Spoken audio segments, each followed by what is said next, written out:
Hey everyone, this is going to be just a short presentation to walk you through a couple of things, including the ServSafe examination, which you're going to be taking next week, and the meal project, which is due on November 11th.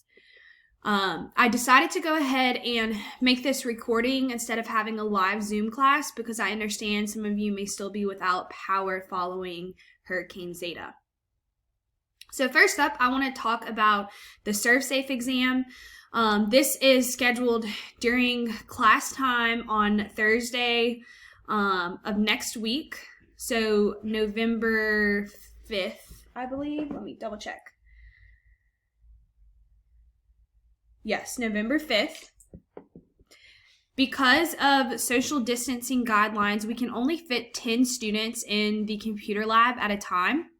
So I made a Sign Up Genius, which includes 2 time slots. So they're 2-hour time slots because that is what the ServSafe exam allots for. It is likely that you won't need 2 hours to take the exam, but I have to allow for that anyway. So there are 2 time slots. There's one time slot at 12 o'clock noon, which will end at 2. And then there's a second time slot at 2 o'clock, which will end at 4. Again, it likely won't take you 2 hours to take the exam, but you have 2 hours to do so. So the ServSafe exam it consists of 90 questions. 10 of those questions are being tested, so only 80 questions are graded. To pass the exam and to become ServSafe certified, you'll need a 75% on your exam. So that means you need to get 60 of those 80 graded questions correct. So if you all should have purchased your online exam voucher at the beginning of the semester, so just be sure that that is at hand for you because you will need to bring this when you come to take the exam. I'm going to have to input your code along with my proctor ID to be able to, for you to be able to take the test. And remember, this test is your final exam for Diet 113. So not only do you have the opportunity to become ServSafe certified if you get a 75% or higher, but no matter what grade you get on the exam, that is what your final exam is going to be in the class. So to schedule which time slot you are going to take your test during, there is a Sign Up Genius that is uploaded to Moodle. So all you have to do is go click that link and you can sign up for either the 12 o'clock time slot or the 2 o'clock time slot. Okay, I want you to sign up for your time slot by November 2nd, which is Monday. Because I need to be sure that everyone has signed up and is planning to come take the test. Okay, and if you don't take the test, that's you missing your final exam. So if you have any questions about the ServSafe exam, let me know. Your last ServSafe assignment is posted, and your ServSafe Quiz 3 will soon open. I will let you know whenever it is open, but that's going to be due, both of these are going to be due on Wednesday, November 4th, before your final exam. Okay, so moving on to the meal project.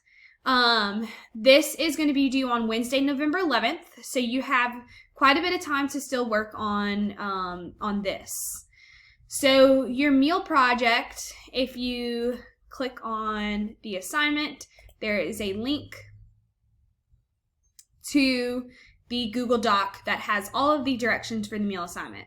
So again, this is your final project. It's worth 100 points and it's due on November 11th.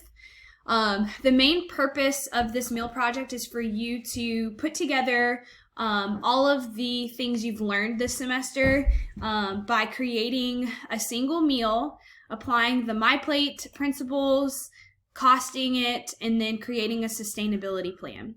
So I've divided the project into 3 parts.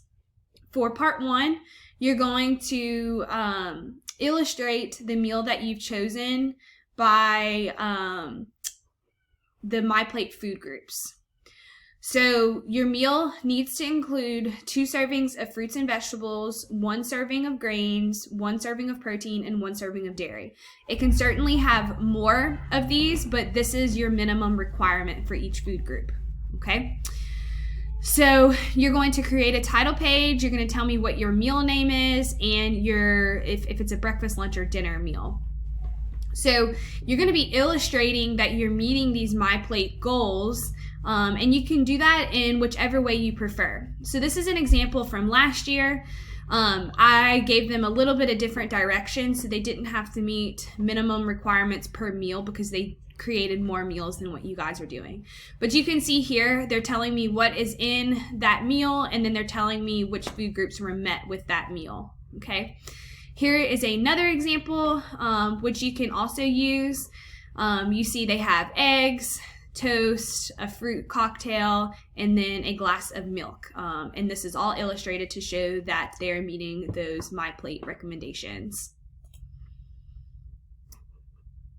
Okay, so for part 2, you are going to do a costing analysis like we've done before on your meal. So you are going to use the worksheet that is at the end of this Google Doc that I'll show you in just a second. You'll include the ingredients list in addition to ingredient measures. You'll include the ingredient directions, and then you're going to complete the costing table to tell me how much that recipe cost. So this is what you're going to be filling out. You're going to tell me, is it breakfast, lunch, or dinner, what the recipe or meal name is, how many people or how many servings does this recipe make. That's important for answering this question here. Okay, and then you'll list your ingredients below. Remember, you can't put just, cheddar cheese. You need to put half a cup of cheddar cheese. If you're using salt, you need to say 1/4 teaspoon of salt. And then you're going to include step-by-step directions. So if you need help creating your ingredients list or directions, you can use your textbook from this class for some ideas. Then you are going to use this table to cost your recipe. This should look familiar from the assignments that we've done previously. You'll calculate the total recipe cost and then the cost per individual serving. Again, you're going to use the amount of servings that this recipe makes to calculate that cost per individual serving. So here is an example done last year. We see that this is a dinner recipe. They made mango slaw mahi taco. It made 1 serving. They told us what is in the recipe, and they included the measures for each, and then they gave us directions. And then each of these ingredients listed above is included in the table, that the recipe costing analysis. So I'm going to be looking that your ingredients are all listed and costed out. Okay? So take a look back at your costing assignment if you have any questions about that. Okay, and then moving on to part 3, you're going to create a sustainability plan by identifying at least 3 practices that can be used either before, during, or after the preparation of your meal. And then you are going to describe in detail how each practice can be implemented. So think about the sustainability videos that you watched this semester and how you can apply some of those practices to what you are preparing. So here are some ideas that a student came up with last year. They talked about growing the fruits and vegetables that were included in the recipe at home, composting any food waste, and they're specific about which foods can be composted, recycling, making a grocery list, and using reusable bags at the grocery store. So this is just an example. You can definitely be as creative as you'd like to be able to answer that. Okay, and then the second part of part 3 is a reflection. You're going to write a 1 to 2 page reflection that is double-spaced and with 12-point font to answer these prompt questions. So basically you're telling me how you feel like this assignment helped to grow your knowledge, what are some ways that you could share what you learned from this assignment, maybe something that you had difficulty with and how you overcame that, and whether or not you enjoyed this assignment, if it was applicable to your learning, and why or why not. So I just wanted to kind of walk you through these steps in case there was any confusion. Again, this assignment is due on November 11th at 11:59. I want you to submit this as a PDF, and this is 100 points. So you still have almost 2 weeks to complete this assignment. So if you have questions about the ServSafe exam or the meal project, please let me know. You can contact me via email, and I will be sure to give you some help.